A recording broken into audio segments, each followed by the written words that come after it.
İnsan ne kadar çok bilir, ne kadar çok anlar ve farkına varırsa o kadar yalnızlaşır. Cehalet mutluluktur derler, çünkü insan ne kadar az sorgularsa hayat o kadar kolay olur. Ama gerçeği gören biri başkalarıyla aynı dünyada yaşamaz. İnsanlar kendi küçük dünyalarında mutlu olmayı seçerken, düşünen insan yalnızlığın derinliğine mahkum olur.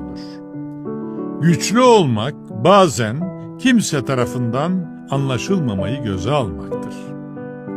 Bazen yalnızlığın içinde bir kral olmak,